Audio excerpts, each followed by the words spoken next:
Hey guys, this is Heather from HealthyEatingStartsHere.com.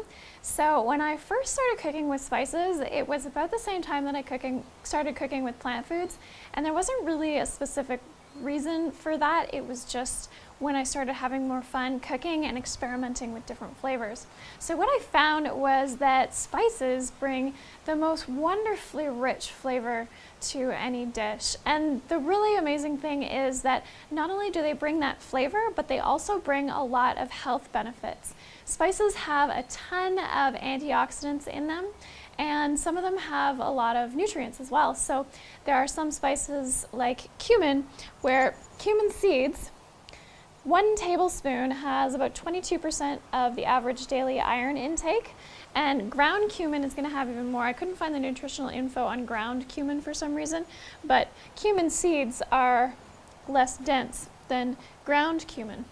And then some spices, particularly the Indian spices, so cumin, coriander, turmeric, things like that, they have a really good amino acid profile. Amino acids are the building blocks of proteins, and we need a diverse range of those amino acids in order to be healthy. And for a vegan diet, we do need to make sure that we get proteins from different sources to get all of those different amino acids, and spices are a really good way to help balance that out.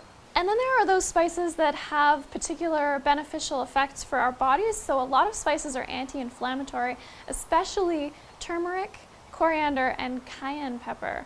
Those are very helpful for any inflammation that you might have, so leading to disease or leading to joint pain, muscle pain, stuff like that. I've seen creams that you put on your skin for joint pain that include cayenne or capsicum, because it helps reduce the swelling and reduce joint inflammation.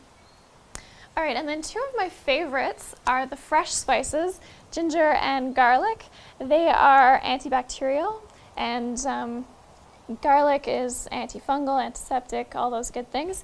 Ginger also helps soothe upset stomachs, and I often use this to help prevent if I feel like I'm getting a cold or sore throat or something. I like to grate some fresh ginger into hot water and make a tea, or put a big chunk of this and blend it into my smoothie.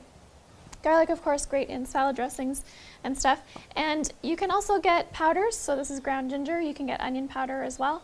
Those are still beneficial. Fresh gives you more of the effect, but ground can be easier to incorporate in certain things. All right, so I hope I've motivated you to start incorporating spices into your cooking. One way that I find makes it easier is to use spice mixes.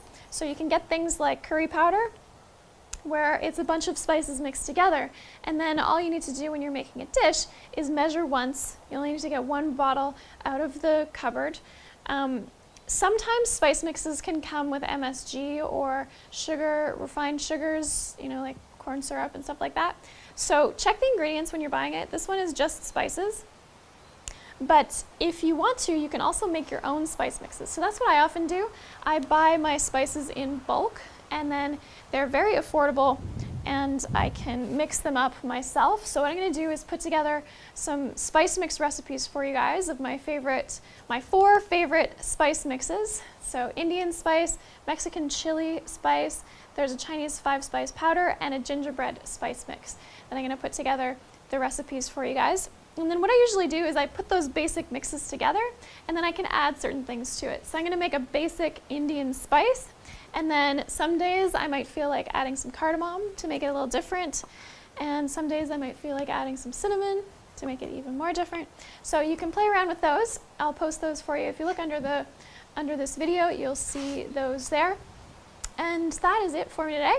Again, I hope I have motivated you to start cooking with spices. They add flavor, they add nutrition, so enjoy using them. And I'll see you later this week with a recipe for hot chocolate with some spices in it. Yummy! Okay, hey guys.